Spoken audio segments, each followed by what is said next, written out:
Tuan-tuan, dalam fiqh as-sirah yang dikaryakan oleh Syekh Muhammad Al-Ghazali, mufakkir Islam, dia menyatakan peristiwa Isra ini membawa beberapa hikmah. Antaranya, Allah mengurniakan peluang kepada Nabi-Nya untuk melihat kekuasaannya, sehingga menambahkan siqah dan bergantung kepadanya kerana menghadapi golongan kafir dan pemerintahan mereka. Sebagai contoh, sebelum Nabi Musa bertembung dengan Fir'aun, diperlihatkan kepadanya beberapa keajaiban seperti tongkat. Nabi Musa, kita baca sejarah, dia nak lawan dengan Fir'aun, Allah tunjuk mukjizat tongkat dia jadi ular. Sebelum tu, maka mukaddimah Nabi menghadapi rentetan atau serangan daripada kufar Quraisy, datang dulu peristiwa Isra dan Mi'raj ini. Al-Quran datang untuk memberi kepuasan hati kepada yang mempunyai akal. Sejak hari pertama dibangkitkan Rasul, justru kedatangan mukjizat Isra sebagai kemuliaan seseorang dan menjinakkannya kepada Allah Rabbul Alamin. Hadirin hadirat yang dirahmati Allah, dalam kisah Isra ini terdapat hubungan antara Nabi dengan para Nabi. Maka di situ isyaratnya sebagai satu himpunan yang melengkapkan, seolah-olah Nabi kita ni pelengkap kepada Nabi keseluruhannya. Maka selesailah dan termeterilah khatamun nubuwah. Hadirin hadirat yang dirahmati Allah, itulah sebahagian daripada hikmah atau falsafah berkenaan dengan Isra dan Mi'raj. Kita telusuri sedikit apakah peristiwa-peristiwa yang berlaku. Sebagai contoh, mukaddimah pembedahan dada. Mula-mula nak berlaku peristiwa Isra, perjalanan ini berlaku pembedahan dada. Dan kata Ibn Dihyah dan Ibn Al-Munir bahawa yang sahihnya pembedahan dada 2 kali, masa kecil, masa nak Isra. Sebahagian ulama seperti Syekhul Islam Ibn Hajar Al-Asqalani berpendapat 3 kali, yang sabit ketika pelantikan menjadi Rasul, sebagaimana yang dinyatakan oleh Abu Nu'aim dalam kitabnya Ad-Dalail. Setiap satu tu mesti ada hikmah. Antaranya, kali pertama pada zaman kecil, baginda sedang membesar dan paling sempurna keadaan dan selamat daripada gangguan syaitan. Bila bedah tu, besaran dia tu, dia tak diganggu oleh syaitan. Sebab itu bila ada dalam kes kata dia nak pergi tengok satu permainan di kota Mekah, dia ditidurkan Allah. Kali kedua ketika dibangkitkan menjadi Rasul bagi menambahkan kemuliaannya untuk menerima wahyu dengan hati yang kuat, cekal dan suci hati. Kali ketiga ketika mana untuk munajat kepada Allah. Bila bersih hati ini, sebagaimana kata Ibn Hajar, hikmah basuhan pada hati itu pada kali ketiga, tambahan lagi ketika itu pensyariatan taharah. Jadi nak suci luar dan dalam. Asyuti kata hikmah ini sebesar-besar hikmah dan sehalus-halusnya. Hadirin hadirat yang dirahmati Allah, dalam riwayat yang masyhur kata Ibn Hajar, pengeluaran hati Nabi dia bersih, dada tu dia bersih, diterima, hendaklah diterima tanpa kita syak. Maknanya peristiwa besar ni berlaku macam tu, kena yakin, percaya.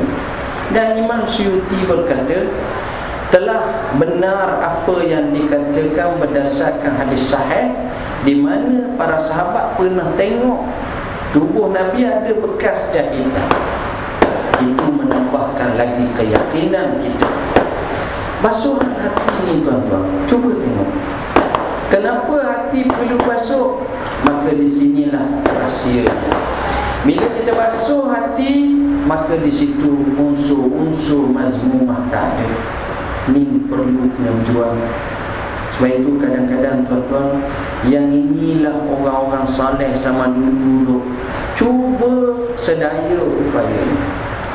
Dok cuba untuk nak bersih hati ni. Sebab bersih hati ni menyebabkan jiwanya tenang, menyebabkan ibadahnya sahih betul. Kemudian dibuang bahagian syaitan, musuh kita syaitan. Dengan perbuangan tersebut, maka kita tetap boleh untuk beristiqamah. Hebatnya tuan-tuan, dia tak dibiarkan hati lompat, dimasukkan iman dan dimasukkan hikmah. Kenapa? Kerana dua-dua ini adalah tunggak utama.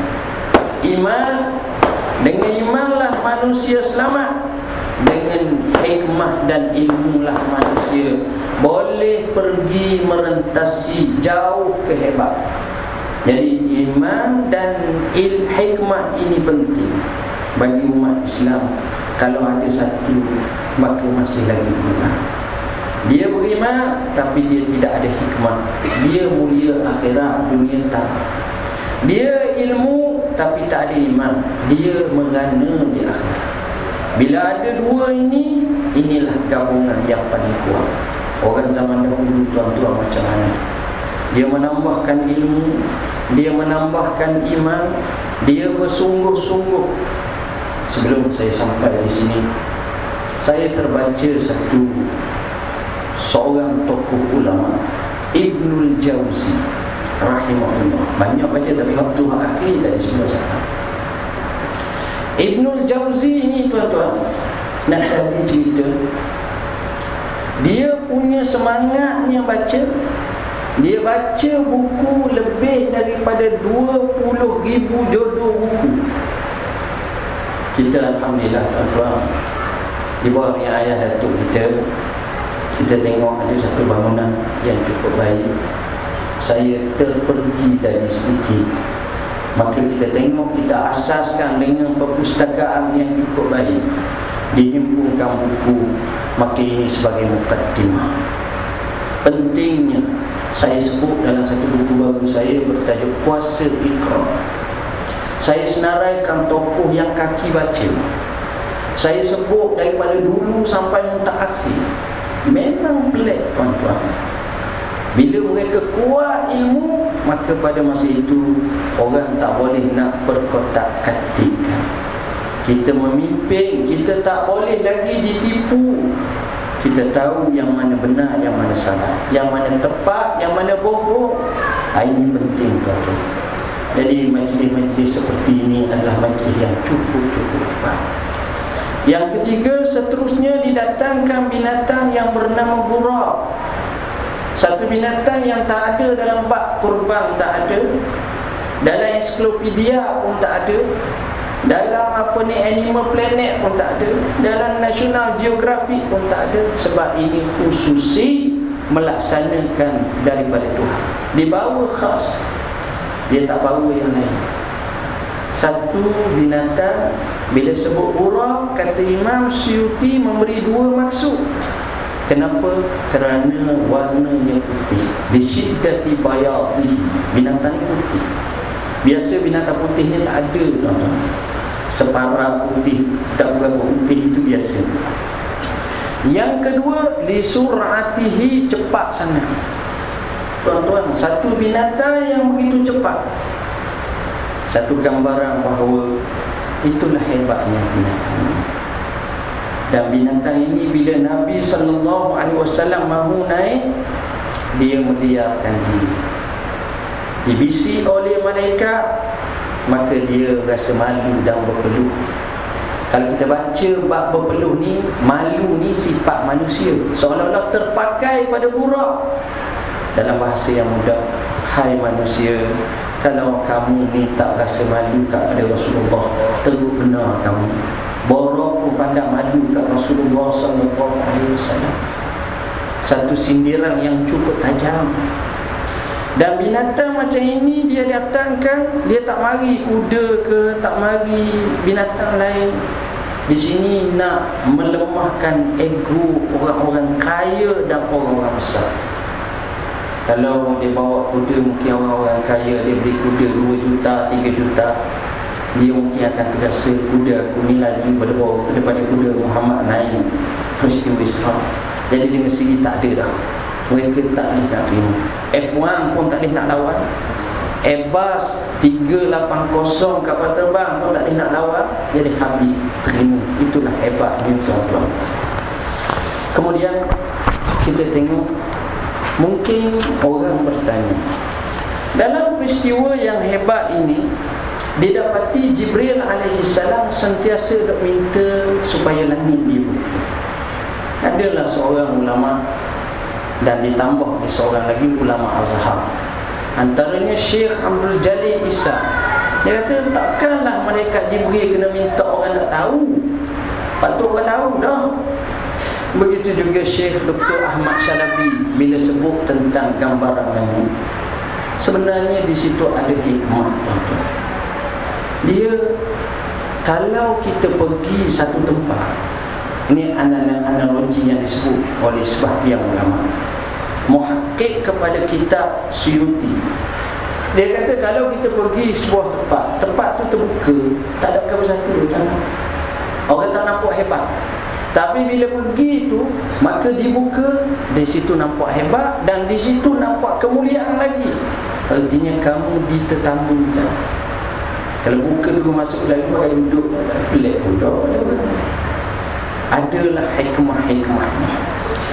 Yang kedua, seterusnya kedudukan para nabi. Dalam peristiwa Isra dan Mi'raj ini, Nabi bertemu dengan Nabi dan Rasul. Rasulullah SAW bertemu ramai Nabi dan Rasul sebagai isyarat kelebihan antara satu sama lain. Nabi ni tak sama tinggi, tak sama hebat.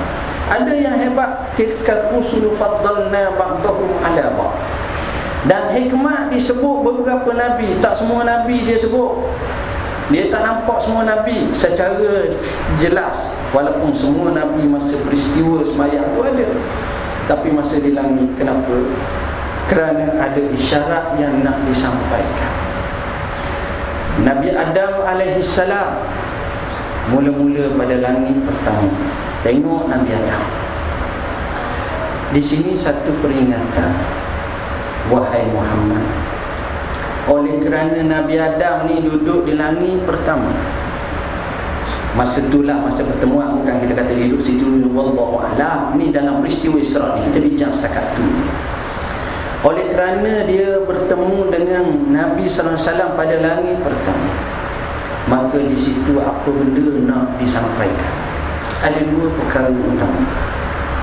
Yang pertama, nak mengenalkan Nabi usul asalnya, iaitu hubungan antara bunuwah dengan ubuwah.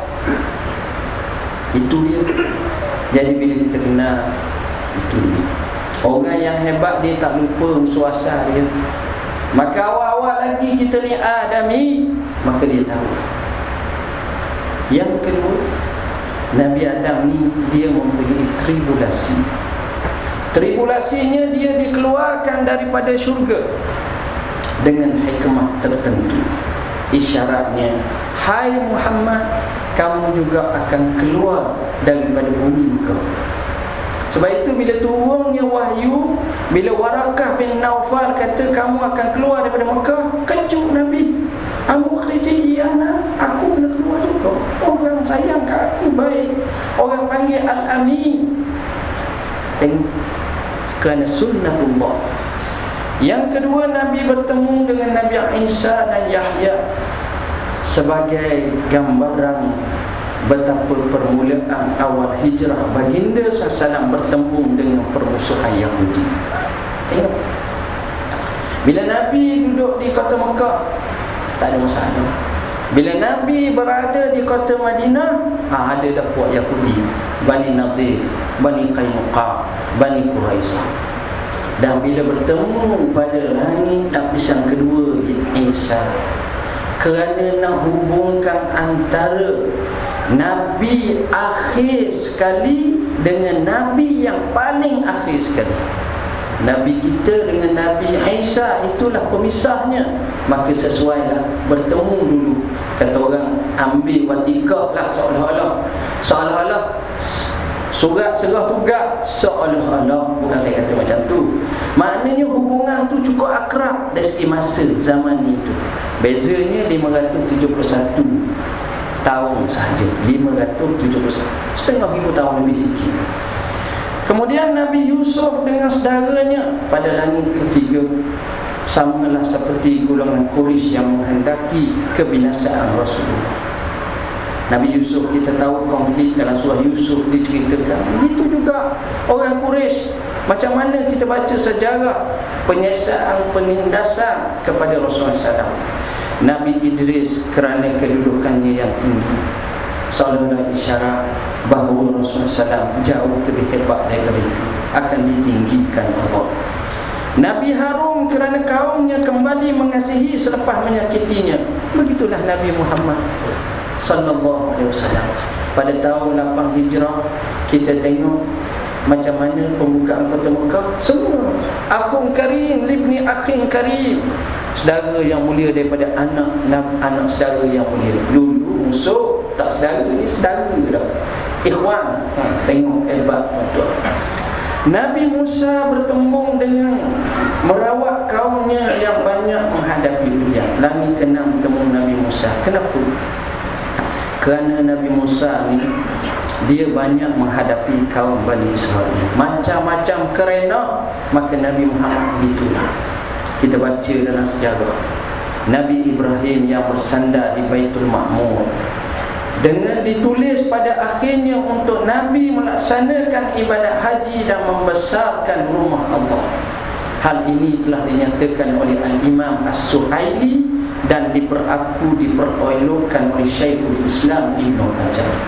Tuan-tuan, sikitkan bila bertemu dengan Nabi Ibrahim. Nabi Ibrahim menyatakan marhaban bin salih wan nabiyyi salih. Tengok, Nabi Ibrahim ni bila Nabi bertemu, Nabi tanya sahabat dia, "Mu nak kenal tak rupa Nabi Ibrahim?" Kata dia, "Nak lah." Rupa dia macam sahibukum hazan, maknanya macam Rasulullah. Dan memang kalau kita baca keturunan pun memang keturunan tu. Itu rupa Nabi Ibrahim macam Nabi SAW. Nabi Ibrahim ni dia ekstra sikit. Dia kata kepada Nabi Muhammad sallallahu alaihi wasallam, "Akrim minni ummatakas salam." Sampaikanlah daripadaku kepada umat kamu salam, dan bagi tahu kepadanya bahawa tanah di dalam syurga ni subur, dan perlu kamu di dunia ini menanam dan bercocok tanam dengan qirasul jannah, buat tanaman, tanam jaga kau. Lalu Nabi tanya, apa dia nak tanam? Kata dia, banyakkan sebut la haula wala quwwata illa billahil aliyyil azim. Satu kalimah yang pelik. Kalimah ni Nabi Ibrahim tinggi, tapi keubayaannya diserah pada Tuhan. Inilah hakikat ketinggian tawakal kepada Allah Rabbul Alamin. Tengok hebat tuan-tuan. Kemudian mungkin ada orang tanya persoalan. Persoalannya macam mana Nabi bertemu dengan para Nabi. Nabi mengambil hukum hidup, para Nabi mengambil hukum mati. Sebab para Nabi mati dah, bahkan beribu-ribu tahun dah sebahagiannya. Syekh Syarawi jawab, sesungguhnya roh boleh berhubung antara satu sama lain. Ketika sedar dengan kanunnya, ketika tidur dengan kanunnya, dengan cara ini. Jadi tak pelik tuan-tuan. Dan kata sebahagian ulama, bila Nabi masuk fasa itu, dia telah beralih dua keadaan. Satu alam dunia, satu lagi alam malakutullah. Macam saya sebut tadi, dia telah merentasi zaman ini. Jadi itu tak pelik tuan-tuan.